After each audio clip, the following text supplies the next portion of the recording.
Donc, la prochaine chose que je voulais aborder, c'était ce combat, cet échange entre Donald Trump et Thomas Massie. Pour ceux d'entre vous qui n'ont pas suivi ça, en gros, ils essaient de conclure un accord sur le plafond de la dette. Et les républicains ont proposé ce projet de loi. Tout le monde le soutient pour qu'on puisse éviter le désastre d'une fermeture du gouvernement. Ouf, ce serait un événement tellement horrible. Et on passe par là à peu près tous les 6 mois, c'est tous les 3 mois. C'est juste, c'est tout du théâtre, c'est tout du kabuki. Mais en fin de compte, Trump, Elon et Doge, vous savez, ils sont censés être tous pour la réduction des dépenses publiques. Et que fait ce projet de loi? Il augmente les dépenses publiques, il augmente la dette, et si je ne me trompe pas, il augmente aussi le déficit. Alors, qu'est-ce qu'on fait ici? Et donc, Thomas Massie est sorti et a dit, non, je ne vais pas voter pour ça. Je ne vais pas voter avec tous les autres républicains juste parce que je fais partie de l'équipe républicaine. Je vais en fait prendre une position principielle ici et je vais voter non contre ce projet de loi. Maintenant, beaucoup de républicains reviennent et disent, oh, espèce d'idiot. Alors, tu donnes juste un avantage aux démocrates si tu ne fais pas X, Y et Z. Mais ensuite, il se recule et dit, regardez, à un moment donné, nous devons tracer une ligne dans le sable. Et chaque fois qu'on arrive à l'un de ces plafonds de la dette, on a exactement le même argument. C'est toujours, oh, eh bien, on ne peut pas réduire les déficits maintenant, parce que si on fait ça, si on réduit les dépenses, alors ça va donner un avantage aux démocrates. C'est toujours l'excuse. Donc, on repousse le problème. Repousser le problème. Et en gros, ce que tu fais, c'est ce que tu parles comme si tu étais un faucon fiscal, mais ensuite, tes actions sont essentiellement celles de Bernie Sanders. Alors, c'est comme, qui sommes-nous ici? N'est-ce pas? Et il y a une raison pour laquelle la dette aux États-Unis est de 37 trillions. 30 milliards. Pourquoi? Parce que c'est difficile de réduire les dépenses. C'est un excellent exemple de pourquoi c'est difficile, parce que ça te met parfois dans une position politique compromise. Mais donc, c'est comme, est-ce que tu choisis? D'accord, eh bien, allons-y et donnons ça aux démocrates. Allons-y et augmentons les dépenses pour pouvoir les réduire plus tard. C'est l'argument des républicains. Ou est-ce que tu prends une position de principe maintenant? Et ensuite, tu donnes juste quelques points de brownie aux démocrates pour la prochaine fois. Et c'est en comprenant qu'il n'y aura jamais un moment où il sera facile de réduire les dépenses, où il sera facile de réduire le déficit quand on a l'un de ces fiascos de plafond de la dette. D'accord. Alors, si tu ne le fais pas maintenant, quand le feras-tu? Et tu peux dire, oh, eh bien, je promets que je vais le faire la prochaine fois. D'accord. Eh bien, c'est ce que tu as dit ces 20 dernières années. Et c'est pourquoi nous en sommes à 37 trillions de dettes. Et c'est pourquoi les dépenses publiques, sur lesquelles je préfère me concentrer, représentent 50% du PIB. C'est comme ça que tu obtiens toutes ces distorsions économiques. Alors, c'est comme si Trump voulait parler de réduire les déficits et de diminuer les dépenses et de faire toutes ces choses. Mais à la fin de la journée, il ne veut vraiment pas faire ce qui est nécessaire. Et ensuite, il sort et attaque juste Thomas Massie. Allons-y, passons à travers ça et tu verras de quoi je parle. Et tu sais, j'ai dit beaucoup de bonnes choses sur Trump. Je pense qu'il y a beaucoup de choses qu'il fait qui sont définitivement positives. Mais s'il fait quelque chose que je n'aime pas, je vais le dénoncer. Je suis aussi objectif que possible. Et la plupart des gens n'aiment pas ça. La plupart des gens veulent que je sois tribal. La plupart des gens veulent que je sois juste dans l'équipe Trump et que tout ce qu'il fait soit comme envoyé du ciel. Ou tu veux que je déteste Donald Trump et que tout ce qu'il fait, tu veux que je pense que c'est juste une sorte d'extension de Vladimir Poutine ou même pire. Et je ne joue pas à ce jeu. Donc, si c'est toi, ne regarde pas la chaîne, va ailleurs. Donc, les dirigeants ont largement évité de critiquer Massie malgré plusieurs votes contre les priorités du GOP. Mais cette semaine, le président Trump en avait enfin assez, déclenchant un échange houleux. Et ce n'était pas vraiment chaud de la part de Massie. C'était davantage le cas de Trump. Il a dit là que Thomas Massie était un grandiloquent, ce qui, soit dit en passant, est exactement la même chose qu'il l'a appelé lorsque Thomas Massie a voté contre le CARES Act.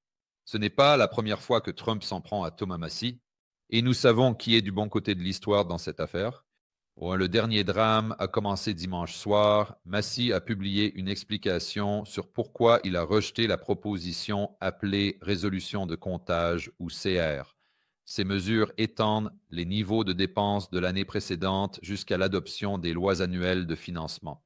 Donc, il prolonge cela pour éviter d'avoir à faire l'une de ces fermetures de gouvernement. Et une chose que je veux rendre très, très claire, que la plupart des gens ne réalisent pas, c'est que beaucoup de réactions que je reçois chaque fois que je parle du plafond de la dette, c'est, eh bien, Georges, nous devons payer. Nous ne pouvons pas ne pas payer les détenteurs d'obligations existants. On ne peut pas ne pas le faire. Nous ne pouvons pas faire défaut sur la dette. Je veux dire, c'est vous qui dites qu'on a besoin de toute cette dette juste comme garantie du système monétaire, et ouais, blablabla. Donc, si nous faisons une analyse coût-bénéfice, c'est un coût que nous devons retirer de l'équation. Mais ce que la plupart des gens ne réalisent pas, c'est que juste parce que vous avez un plafond de la dette, cela ne signifie pas que vous ne pouvez pas payer la dette existante qui arrive à échéance. N'est-ce pas? Parce que cela n'augmente pas la dette. Alors prenons un exemple. Disons que vous devez 100 dollars. C'est dû pour demain. D'accord. Donc, votre dette est de 100 dollars, mais vous avez atteint un plafond de la dette. D'accord. Eh bien, demain, peux-tu émettre encore 100 dollars de dette? Absolument, tu peux. Tant que tu utilises ces 100 dollars pour rembourser la personne à qui tu dois 100 dollars, d'accord. Parce qu'à la fin de la journée, votre bilan, les passifs, c'est toujours 100 dollars. Tu n'es pas passé à 101 dollars, tu n'es pas passé à 200 dollars. Mais ce que tu ne peux pas faire, c'est émettre encore 100 dollars de dette pour les dépenser pour la sécurité sociale ou les envoyer à Zelensky ou peu importe comment tu veux les dépenser. Tu vois, mais tu peux émettre plus de dettes tant que c'est pour rembourser une dette existante. Je le sais parce que j'ai fait quelques tableaux blancs à ce sujet. Quand nous avons abordé cela, vous savez ça, quand nous avons traité ce fiasco, je pense que c'était l'été de, c'était quoi, 2023 avec Janet Yellen, et ensuite elle réduisait le TGA et toutes ces choses. Et donc, ce n'est tout simplement pas un problème. Le problème, c'est la fermeture du gouvernement. Et je vais être difficile à convaincre sur pourquoi c'est un bilan net négatif. Salut les gars, je voulais faire une petite pause dans la vidéo pour vous parler d'une nouvelle stratégie d'investissement que j'utilise. La plupart d'entre vous savent que la pierre angulaire de mon portefeuille, c'est l'or physique. Le problème, c'est que tu as toujours un coût de portage négatif parce que tu as des frais de stockage. C'est la même chose avec l'argent. Mais j'ai en fait trouvé un moyen de te faire payer pour posséder de l'argent, de l'or physique et de l'argent. Et voici le meilleur, tu n'es pas seulement payé un taux d'intérêt en monnaie fiduciaire, tu es payé un taux d'intérêt en plus de métaux précieux. Maintenant, je sais que beaucoup d'entre vous disent, oh, la Géorgie semble trop belle pour être vraie. Et c'est exactement ce que j'ai pensé quand j'ai entendu parler de ça pour la première fois. Voici le contexte. Je reçois beaucoup d'entreprises qui viennent me voir et me disent, Georges, tu veux sponsoriser tes vidéos? En général, je les refuse parce que ce n'est pas vraiment un bon fit. Mais j'ai eu une entreprise qui est venue me voir l'autre jour, appelée Monetary Metals. Et quand ils m'ont expliqué ce qu'ils faisaient dans leur modèle commercial, je me suis dit, c'est vraiment évident. En fait, ça avait l'air si bien que je me suis ouvert un compte moi-même et ça se passe extrêmement bien. Alors j'ai dit, bien sûr, sponsoriser quelques vidéos parce que c'est un service qui, je pense, serait extrêmement bénéfique pour mon public. Alors voici comment ça fonctionne. Tu peux aller de l'avant et ouvrir un compte chez eux et le financer avec tes métaux précieux existants ou tu peux acheter directement chez eux, généralement un peu moins de 1% au-dessus du prix du marché. Et en ce moment, pendant que nous parlons sur la plateforme, il y a des opportunités d'être payé environ 4% d'intérêt. Donc, encore une fois, ce n'est pas en monnaie fiduciaire. Ils vous paient en métaux précieux supplémentaires. Donc, si vous déposez, disons, 100 onces d'or chez eux, à la fin de l'année, vous aurez 144 onces d'or. Donc, pour rejoindre les milliers d'investisseurs, y compris moi-même, qui sont payés pour posséder de l'or et de l'argent physique, vous pouvez aller sur monetarymetals.com/gammon. C'est monetarymetals.com/gammon. Alors, Thomas Massie, voici une citation de lui. On nous a dit que le CR de décembre nous mènerait jusqu'en mars, moment où nous nous battrions. Ouais, tu vois, c'est le point que je voulais faire. On repousse toujours le problème à plus tard. Eh bien, nous ne pouvons pas le faire cette fois-ci à cause de ça, parce que c'est toujours cette excuse. Mais tant que nous le faisons cette fois-ci, alors dans 3 mois, quand la date limite reviendra, eh bien, nous allons par bleu tenir notre position. Nous allons tenir notre position. Absolument, absolument. Tu sais, en juillet, c'est là qu'on va tracer cette ligne dans le sable et on sera tous aux côtés de Thomas Massie. Et ça n'arrive jamais, jamais. Et je veux être clair, le résultat ici est que ça a été adopté même sans le vote contre de Thomas Massie. Alors, ouais, le gouvernement ne s'est pas arrêté. Je suppose qu'on devrait célébrer ça, ou je suppose que vous pourriez célébrer le fait que les démocrates n'ont pas obtenu le levier dont peut-être les républicains, y compris Trump, s'inquiétaient. Mais maintenant, mettons cela de côté un moment et concentrons-nous sur la façon dont Trump aborde cela. Et ça, regarde, tu peux être en désaccord avec Massey. C'est totalement cool. Nous avons tous droit à notre opinion. Mais je ne sais pas. Quand tu t'en prends à lui comme ça, pour moi, ça me laisse un goût amer dans la bouche, juste parce que tu sais que Massey agit en fonction de principes. Donc, même si tu n'es pas d'accord avec lui, tu dois au moins respecter son caractère et son intégrité parce qu'il sait qu'il va se retrouver dans une tempête politique. Excusez mon français, mais c'est une tempête politique parce qu'il prend cette position. Alors voici la réponse de Trump, ou l'une des réponses de Trump. Lundi soir, Trump a lancé sa propre menace comparant le législateur du Kentucky à l'ancienne représentante républicaine, Liz Cheney. Genre, d'accord, mec. Je veux dire, pour moi, c'est comme comparer Ron Paul à Liz Cheney. Genre, je n'aime pas. C'est inacceptable à mes yeux. La seule fois, la législatrice du Wyoming a perdu son siège après avoir voté pour destituer Trump en 2021. Massey devrait être contesté lors des primaires et je vais mener la charge contre lui. Donc, en gros, ce que Trump dit, c'est que parce que tu as fait quelque chose que je n'aime pas, maintenant, ce que je vais faire, c'est que je vais tout faire pour m'assurer que tu ne sois pas réélu. Parce que je veux m'assurer que chacun des républicains avec qui je dois traiter soit juste un homme de oui. Je ne veux pas que quelqu'un s'oppose à quoi que ce soit que je veuille faire. Je veux dire, c'est pourquoi je dis que Trump, je veux dire, j'adore certaines des choses qu'il fait ici. C'est génial. Et en bilan net, je pense définitivement qu'il est positif, évidemment, mieux que Biden et Kamala et toutes ces choses, mais c'est un autoritaire. Il l'est vraiment. Et maintenant, quand tu es un leader d'entreprise, tu dois être un autoritaire. J'étais un autoritaire, absolument. Comme je gère mon entreprise en ce moment, si tu veux appeler YouTube une entreprise, c'est définitivement je suis un autoritaire. C'est ma façon ou la route. Si ça ne te plaît pas, va-t'en. Mais je n'appliquerai pas cette même stratégie pour diriger une nation entière. C'est tu peux avoir. Tu dois avoir cette décentralisation et ça doit venir d'en bas, non?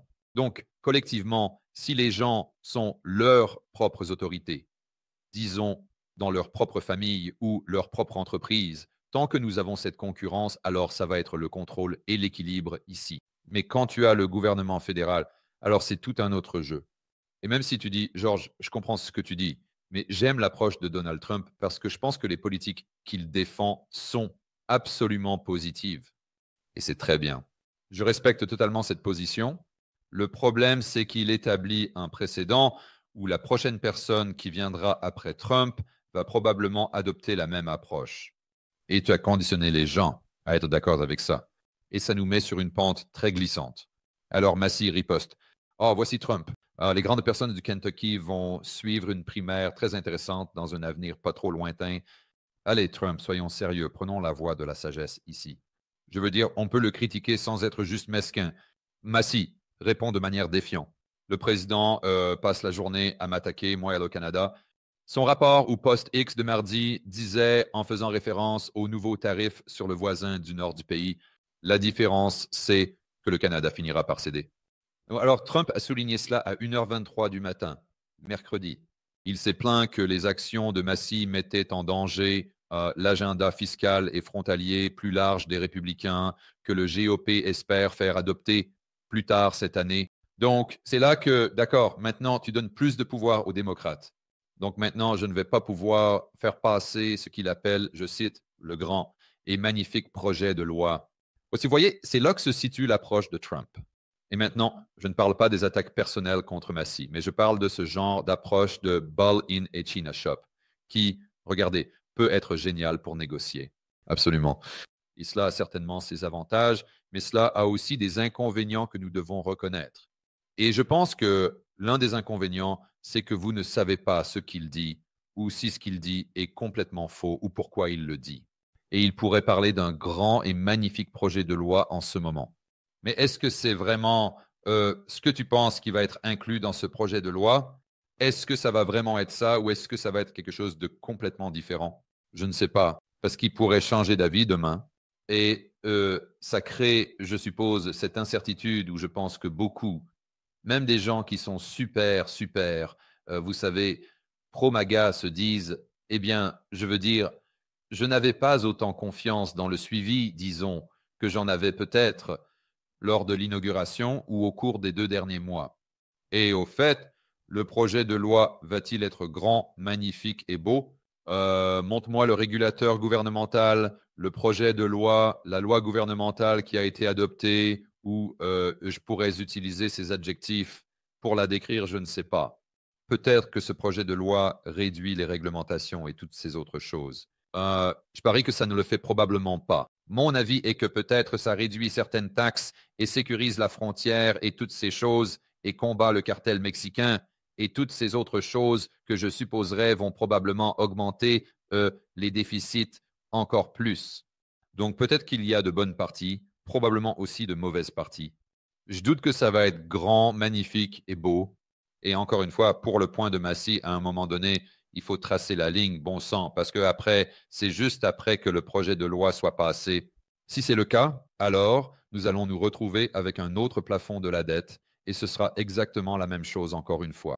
Et bien sûr, cela pourrait amener les républicains à obtenir ce qu'ils veulent, mais au bout du compte, cela va aussi conduire à ce que les dépenses publiques deviennent une composante de plus en plus grande du PIB.